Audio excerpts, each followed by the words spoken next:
La vraie vie, c'est oser entreprendre. B2B avec Groupe Mutuel.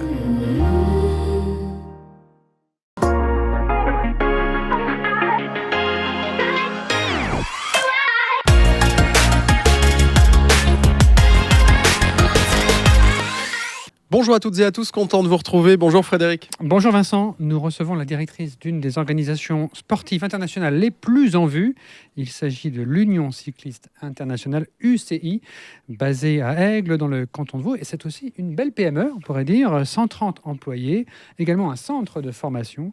Mais d'où viennent les recettes de l'UCI et qu'en fait-elle ? Les réponses d'Amina Lanaya. Mais avant cela, faisons connaissance avec elle. Bienvenue.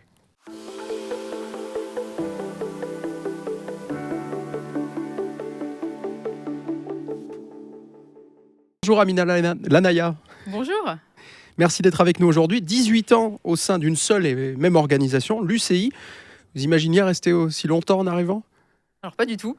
Donc je suis arrivée en janvier de 2006 à l'Union cycliste internationale. J'étais jeune à l'époque et j'ai gravi les échelons. Et c'est vrai qu'en arrivant en janvier 2006, si on m'avait dit que j'allais être directrice générale de cette organisation, j'aurais potentiellement ri aux éclats, oui. Comment se construit une relation sur une longue distance comme ça avec l'UCI ? Comment ça s'est fait et à quoi elle est due ? Écoutez, en fait, je suis arrivée en tant que juriste au sein de l'organisation. Donc, je suis donc d'origine française. J'ai fait toutes mes études et j'ai grandi en France. Et c'est vrai que pour des raisons personnelles, je suis arrivée en Suisse en 2003, où j'ai pu travailler dans un cabinet d'avocats pendant 2 ans, mais j'avais des diplômes français. Et c'est vrai que pour pouvoir ensuite exercer en droit suisse, il aurait fallu que je fasse des équivalences. J'ai travaillé dans ce cabinet d'avocats donc avec une clientèle française sur de l'immobilier situé en France. Donc c'était un domaine qui n'était pas très excitant, si j'ose dire. Et c'est vrai que les opportunités que j'avais en étant en Suisse, c'était de travailler dans des fédérations internationales où le droit applicable n'est pas le droit suisse, mais plutôt les règlements et les statuts des fédérations. Et c'est là où j'ai postulé en tant que juriste à l'UCI. J'avais pas forcément d'intérêt pour le vélo. J'étais plus, vous savez, les années 1998, les années France qui gagne la Coupe du Monde de foot. Donc j'étais plus foot et tennis. Et je suis arrivée dans cette fédération où en fait j'ai eu la chance en tant que juriste d'une fédération qui n'est pas aussi grande que la FIFA ou que l'UEFA, de pouvoir toucher à tous les domaines et d'évoluer au sein de l'UCI. Donc j'ai été juriste plus de 7 ans. Ensuite, je suis passée adjointe du directeur général donc de l'époque. Et ensuite, j'ai été nommée directrice générale en 2017. Donc j'ai pu toucher à tous les domaines. C'est grâce à cette mobilité que vous êtes resté aussi longtemps. Exactement, parce que je m'ennuie jamais, je me suis jamais ennuyée dans mon travail à l'UCI. Quand j'étais même au service juridique, je touchais à tout, les contrats, l'antidopage, les règlements, vraiment tout, et c'était vraiment extrêmement intéressant. Gravir les échelons, on parle souvent des bons côtés dans la même entreprise, en restant là sur une longue période, donc on y connaît vraiment bien le fonctionnement. On parle peut-être moins des difficultés, manager d'anciens collègues, voire même d'anciens responsables, ça a été votre cas ? Oui, tout à fait. Et en plus, on va rajouter à ça que je suis une femme et que dans le monde du sport et dans le monde des fédérations aussi sportives, ça n'a pas forcément été évident. Il y avait très peu de femmes faire... vraiment, quand vous êtes arrivée. Ah oui, alors en fait, les femmes étaient assistantes. Pour un peu schématiser. Vous êtes la première directrice de l'histoire. Je suis la première directrice générale donc de l'histoire, la plus jeune, et aussi issue de la diversité. Donc au niveau de... je coche un peu de certaines cases, mais c'est vrai que ça n'a pas été facile, mais je ne l'ai pas vécu forcément comme étant une grande difficulté, parce que j'ai toujours su aussi m'imposer, toujours su aussi rester vraiment dans mes baskets, et puis...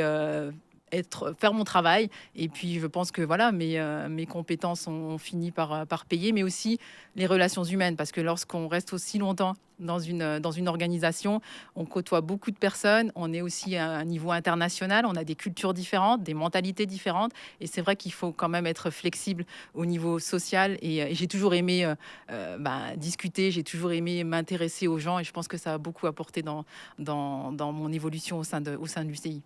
Et par rapport aux autres expériences professionnelles que vous avez pu avoir avant, qu'est-ce qui fait la spécificité de l'UCI et qui fait du coup que vous êtes rester? Alors, j'ai travaillé donc en cabinet de notaire et en cabinet d'avocat avant de rejoindre de l'UCI. Donc, c'était vraiment très petit déjà en termes d'organisation. On était entre collègues qui étaient que juristes et la clientèle, ben, voilà, on avait des contacts ponctuels pour des dossiers en particulier. Alors que là, à l'UCI, c'est des relations qui sont beaucoup plus longues. C'est des relations aussi à l'international. Donc, ça aussi, de connaître d'autres cultures, ça m'a vraiment beaucoup intéressé. Et depuis le début, comme je le disais, moi, du lundi au vendredi, même du lundi au dimanche, j'ai jamais fait les mêmes choses d'une semaine à une autre. Donc c'est vraiment cette diversité dans les tâches que je pouvais effectuer qui sont quand même très différentes que de travailler dans un cabinet d'avocat ou un cabinet de notaire. Le siège est en Suisse. Vous voyagez beaucoup? Je voyage beaucoup, oui. Je voyage beaucoup. Beaucoup, ça veut dire quoi? Alors, je voyage beaucoup moins que mon président, mais je voyage quand même, alors, on va dire 2-3 fois par mois. Alors, ça peut être des voyages en Europe, ça peut être des voyages à travers le monde, mais c'est souvent des voyages assez courts.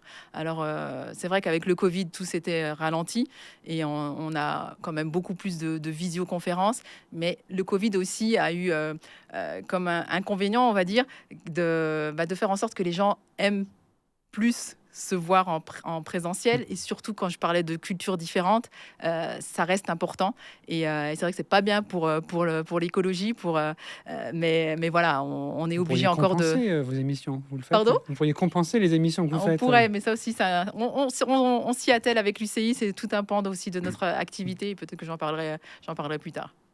Vous avez évoqué être arrivé comme juriste et avoir aussi travaillé sur la lutte contre le dopage. Concrètement, qu'est-ce que vous faisiez dans ce domaine? Alors, on s'occupait en fait de tout ce qui est gestion des résultats. C'est-à-dire que lorsque, par exemple, vous avez un test qui est positif, donc un athlète subit un test positif, il y a une gestion des résultats pour savoir à quoi est dû ce résultat positif. Il y a souvent des explications médicales ou pas, ou alors c'est carrément une amélioration de la performance. Et ensuite, il faut procéder à l'ouverture d'une procédure juridique contre l'athlète qui amène à des sanctions. Donc c'est souvent des suspensions et des amendes. Et ensuite de cela, l'athlète a la possibilité aussi de faire appel au tribunal arbitral du sport basé à Lausanne. Et je m'occupais en fait de toutes ces procédures antidopage.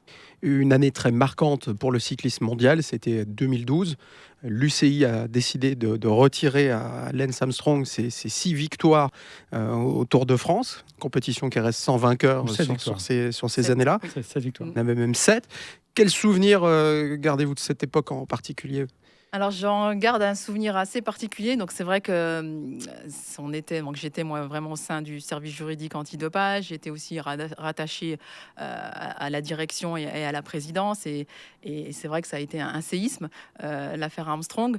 On a dû prendre cette décision, mais suite à des dénonciations qui ont été faites par des anciens collègues de Lance Armstrong et aussi des aveux de sa part.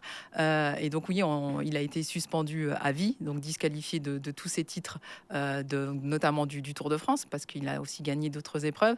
Et c'est vrai que ça a été dur à vivre parce que Lance Armstrong, qu'on le veuille ou non, a apporté beaucoup à la mondialisation de notre sport. Il a vraiment ouvert les frontières en dehors de l'Europe, parce qu'il faut savoir que le cyclisme sur route est un sport majoritairement européen. Et c'est vrai que grâce à lui, à une époque, on a pu avoir vraiment notre sport qui est pratiqué aux États-Unis et sur d'autres continents, et aussi attirer des sponsors d'envergure mondiale. Donc ça a été dur d'avoir notre ambassadeur qui tombe pour dopage, mais en réalité il a triché, c'est un tricheur. Il a aussi manipulé l'ensemble donc du milieu, et pour moi c'était la meilleure décision à prendre, et en tout cas il n'y a aucun regret à ce sujet. Vous avez eu un rôle actif donc dans cette J'ai décision. travaillé avec l'ensemble des juristes au sein de l'UCI pour mener ces procédures dont je parlais tout à l'heure. Et voilà, donc oui, j'ai été actif, j'ai connaissance des détails du dossier. Et voilà. Revenons à la Suisse. Vous avez évoqué brièvement votre arrivée avec un cabinet d'avocats tout d'abord. Qu'est-ce qui a déclenché votre venue en Suisse? Alors, c'était pour des raisons personnelles. Donc, à l'époque, j'ai suivi mon compagnon qui avait eu une proposition de poste en tant qu'informaticien chez Nestlé, où il y avait le développement d'un projet qui s'appelait Globe à l'époque, et où ils embauchaient pas mal d'informaticiens du monde entier. Je l'ai suivi, donc et c'est à cette occasion-là que j'ai recherché du travail et où je me suis rendu compte, comme je vous le disais tout à l'heure, que c'était pas si simple de travailler avec mes diplômes français en Suisse. Vous nous avez dit avoir, à l'époque, en arrivant à l'UCI, étiez plutôt fan de football ou de tennis. Qu'est-ce que vous avez appris à apprécier dans le cyclisme? Qu'est-ce que vous avez découvert? Des choses peut-être auxquelles vous ne vous attendiez pas du tout? J'ai découvert en fait que c'était un sport qui était extrêmement intéressant. Alors là, je parle uniquement du cyclisme sur route parce Mhm. qu'il faut savoir qu'à l'UCI, 10 disciplines, hein? 11 Avec même. 11, pardon. Alors, le site, 11 le site web n'est pas disciplines. toujours. Et qui sont complètement différentes Du les unes des VTT, autres. du Voilà. BMX, du Cyclisme cyclisme. sur piste, Voilà. du indoor, du trial. Donc c'est vraiment des disciplines différentes, même en termes de mentalité. Et donc la discipline phare que la majorité des gens connaissent, c'est le cyclisme sur route, donc le Tour de France, si je schématise. Et c'est vrai que c'est un sport, c'est une discipline qui est quand même assez complexe parce que c'est quand même un sport individuel qui est pratiqué par équipe, mais ça reste un sport individuel, c'est-à-dire que quand tu gagnes le Tour de France, tu le gagnes à titre individuel. Quand tu deviens champion du monde en cyclisme sur route, tu le gagnes de manière individuelle. Mais c'est il faut une bonne exercé en équipe, hein. équipe. Il faut une équipe et tu es obligé de l'exercer en équipe professionnelle. Et c'est vrai qu'il y a des stratégies de course. Il y a des fois, tu te demandes, mais pourquoi est-ce qu'il ne roule pas? Parce que oui, il y a des raisons, parce que tu as un coéquipier qui est devant et que tu peux pas rouler, parce que sinon tu peux le rattraper et du coup, ceux qui sont dans ta roue rattrapent ton coéquipier qui était devant. Donc j'ai appris à apprécier ce sport parce qu'il était différent, parce que c'est pas forcément le meilleur qui gagne, parce qu'il y a vraiment des accords aussi à faire entre coéquipiers qui sont souvent concurrents. Il faut être tactique, il faut être malin. Il y a les directeurs sportifs aussi qui te donnent des consignes de course. Il y a aussi le fait que c'est pratiqué sur des routes, sur un parcours qui n'est jamais le même. Donc on est dépendant aussi de la qualité des routes, du mobilier urbain, de tout cela. Et c'est ça qui rend notre sport, pour moi, très intéressant. Et d'une édition à une autre, de Milan-San Remo ou bien du Tour des Flandres, tu peux avoir des gagnants différents, même si aujourd'hui, c'est vrai qu'on a une certaine élite qui est assez constante, mais qui est extrêmement douée. Pour conclure, une dernière question avec la Suisse. On peut le lire sur votre page de présentation du site de l'UCI. Votre naturalisation suisse est en cours. Oui. Pourquoi faire cette démarche? C'est un prérequis pour le poste que vous avez non, absolument sur le long terme? C'est vraiment à titre personnel. Donc, je suis française, je suis marocaine. Et je vis en Suisse depuis 2003. Mes enfants sont nés en Suisse, ils ont maintenant 13 et 11 ans. Et je me sens complètement intégrée à ce pays que j'aime beaucoup. Et je le dis souvent aussi à mes amis ou autres personnes. Ça serait assez difficile pour moi de quitter la Suisse si demain je devais le faire. Si je devais même retourner en France, je suis beaucoup plus proche des valeurs de votre pays, en fait, que je ne l'ai jamais été peut-être avec la France ou le Maroc. Et c'est pour ça que c'était important pour moi de me faire naturaliser. Et j'espère que ça pourra se concrétiser dans les semaines à venir, en fait.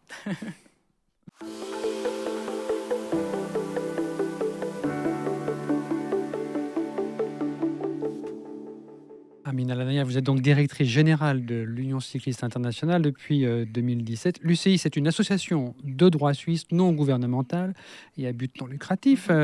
Elle est basée à Aigle, dans le canton de Vaud. L'UCI, c'est aussi le regroupement de 203 fédérations dans le monde. On va essayer de comprendre dans cette deuxième partie finalement le modèle économique de cette association.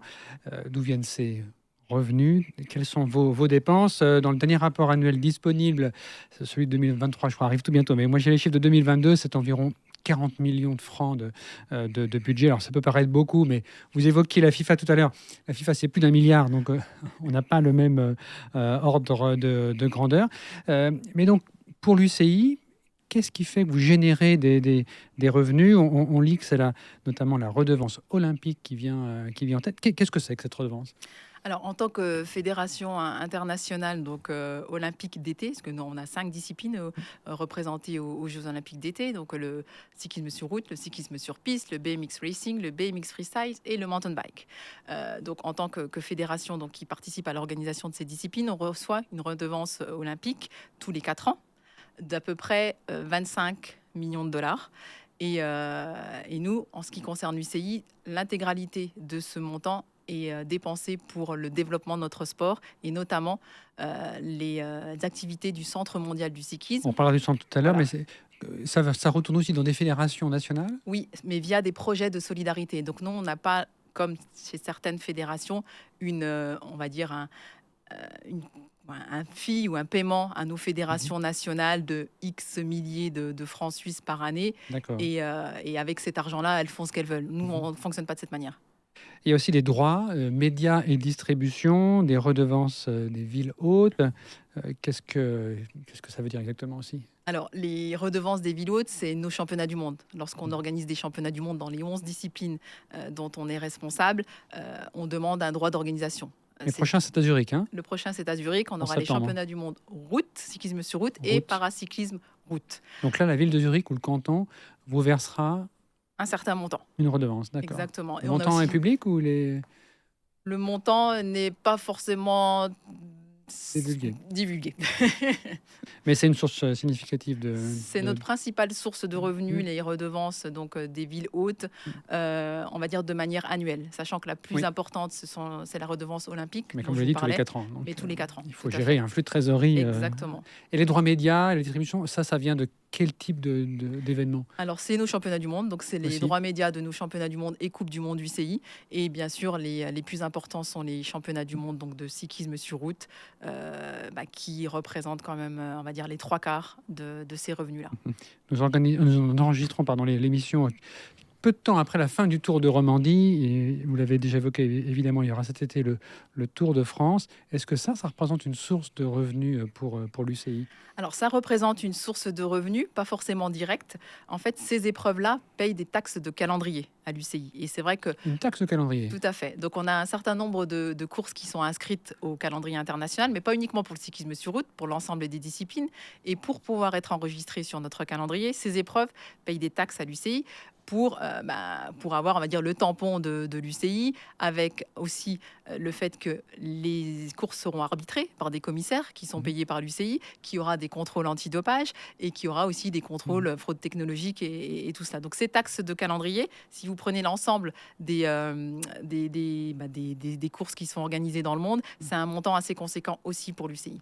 Dans l'actualité hivernale récemment, il y avait le snowbike, Oui. vélo sur neige. Il y a eu d'ailleurs les tout premiers championnats du monde qui ont été organisés. C'était en février dernier à Châtel. Ce n'est actuellement pas une discipline olympique. Quel sera encore le chemin à parcourir si vous vouliez ou si vous souhaitiez, imaginons, inscrire cette discipline dans le catalogue olympique? Alors écoutez, ça dépend pas de nous, ça dépend du comité international olympique, du CIO, qui est la seule à décider si... Ça serait votre volonté?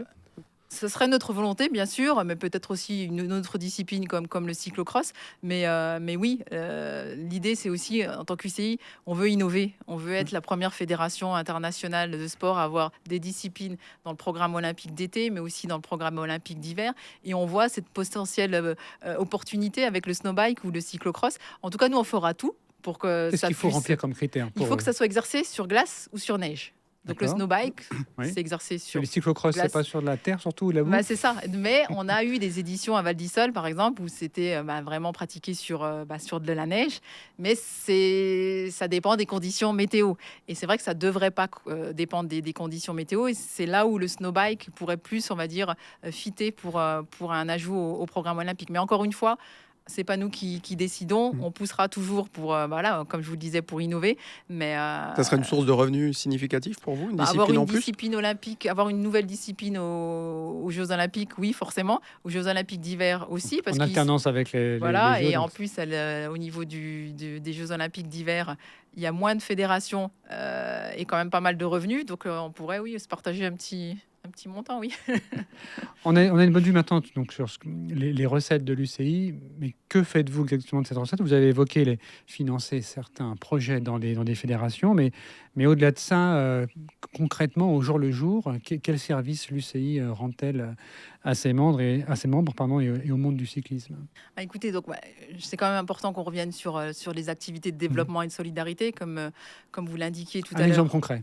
C'est par exemple au Burkina Faso ou au Bénin, donc il y a le Tour du Bénin qui est organisé, on les aide financièrement à organiser la course avec l'envoi de délégués techniques pour baliser les parcours, pour aussi envoyer aussi des vélos à des fédérations nationales pour que les coureurs puissent pratiquer, on va dire, le cyclisme dans de bonnes conditions.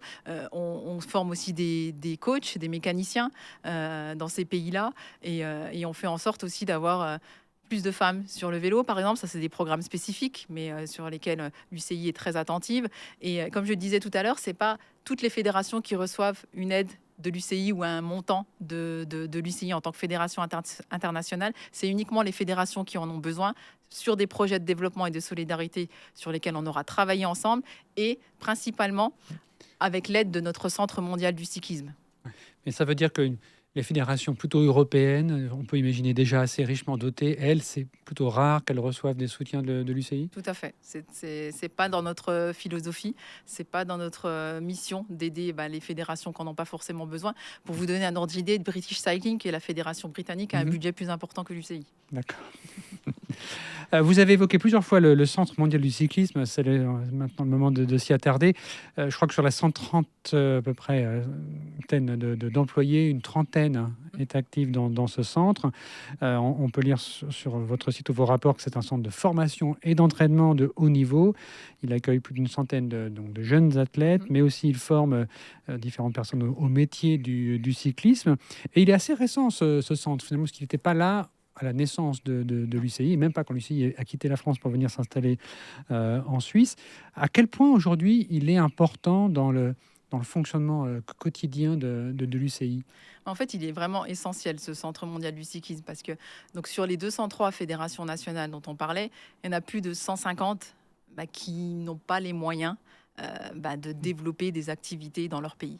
Et ce Centre mondial du cyclisme, qui a été créé en 2002, donc on a fêté les 20 ans récemment, est vraiment devenu une référence pour ces fédérations, pour qu'on puisse développer des athlètes qu'on aura détectés sur les continents, parce qu'on a aussi des satellites au niveau continental, et surtout un qui est en Afrique du Sud, qui existe depuis plus de 15 ans, et par lesquels on a détecté par exemple Chris Froome, qui était kényan à l'époque, et qui a ensuite changé de nationalité pour être ensuite embauché par l'équipe Sky à l'époque, ou Binyam Girmay, qui est quand même un des plus grands champions aujourd'hui, qui est érythréen, qui est passé par le Centre mondial du cyclisme, et c'est devenu une référence pour ces fédérations, parce qu'elles savent que on a un outil aujourd'hui de spécialistes, d'experts qui sont là pour former non seulement les athlètes, mais former à tous les métiers du cyclisme. Parce que c'est important aussi pour nous que les athlètes puissent après continuer dans le monde du vélo, continuer en tant que coach, continuer en tant que mécanicien, en tant que directeur ou directrice sportive,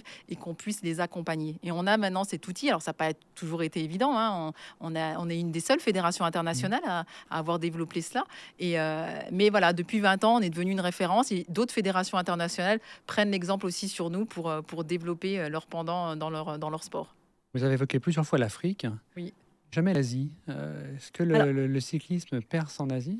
Alors, il pourrait percer bien mieux. Donc, c'est-à-dire que on manque encore peut-être de base solide au niveau asiatique, sachant qu'on a quand même la Chine qui a un potentiel extraordinaire. Mais c'est vrai que dans la stratégie du pays, le cyclisme n'est pas encore en haut de l'affiche, c'est plutôt le basket, et le cyclisme arrive plus bas. Donc là, on est vraiment en train de travailler avec la Chine pour les aider, les accompagner. Encore une fois, je parlais de culture, la culture est différente. S'il n'y a pas de résultat instantané, les Chinois ont un peu plus de mal à investir dans un sport.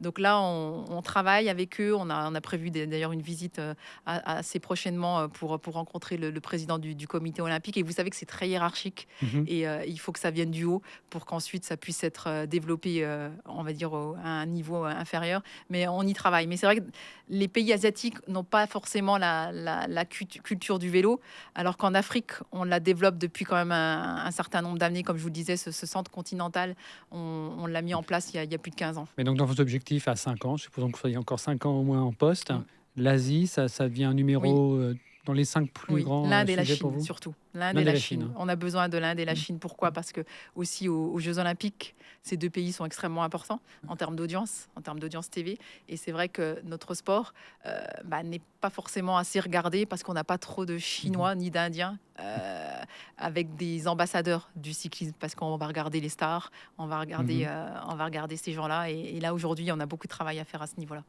Une dernière question dans cette partie sur l'UCI, plus généralement sur l'innovation dans le cyclisme. En regardant comment, vous évoquiez l'aspect technique tout à l'heure, le matériel, ça semble extrêmement encadré. On ne peut pas rouler avec n'importe quel vélo. Je ne parle pas de vélo à moteur, ça c'est encore autre chose, mais il me semble même que la longueur, la hauteur des chaussettes est réglementée.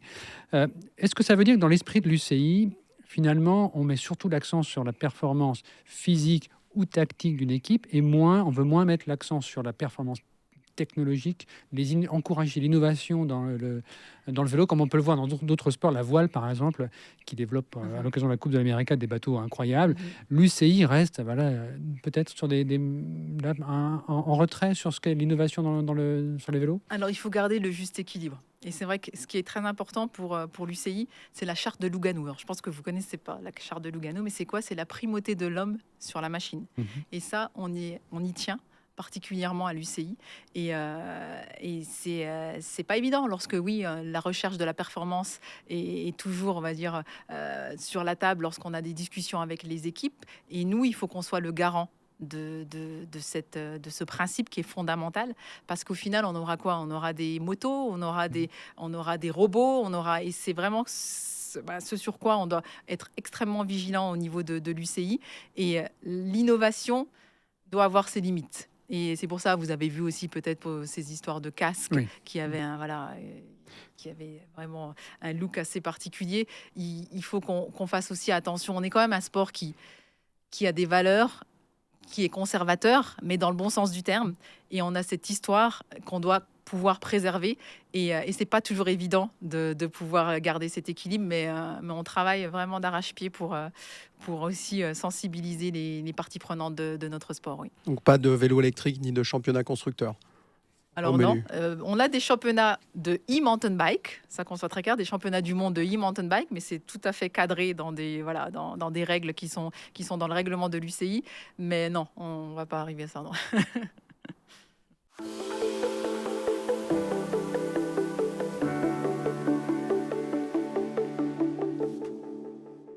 Amina Lanaya, enfant ou adolescente, quel souvenir avez-vous de votre premier vélo? Moi, j'en garde un très bon souvenir. Quelle couleur avait-il? Il était rouge. C'était le vélo de mes grandes sœurs. Et c'est mon papa qui m'a appris à faire du vélo. Et c'est vrai que j'en ai le sourire quand j'y repense, parce que je pense que pour beaucoup de gens, quand ils repensent à leur premier vélo, on le sourire aux lèvres. Ouais. Quelle est pour vous la plus belle route à faire à vélo? C'est la route pour monter sur Torgon. Difficile. Difficile, oui.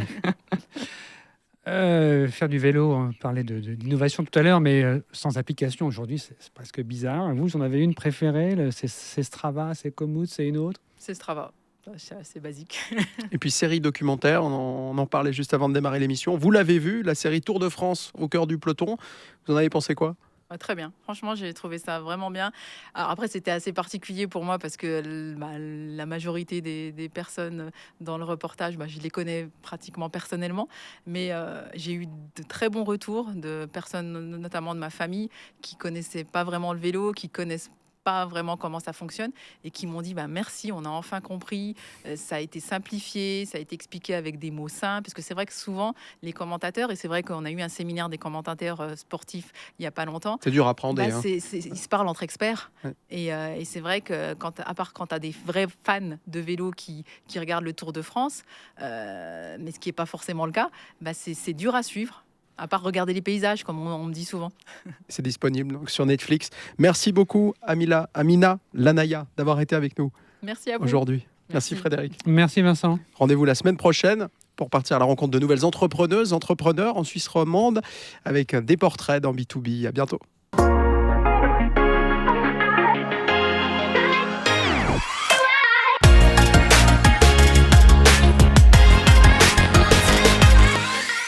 La vraie vie, c'est oser entreprendre. B2B avec Groupe Mutuel.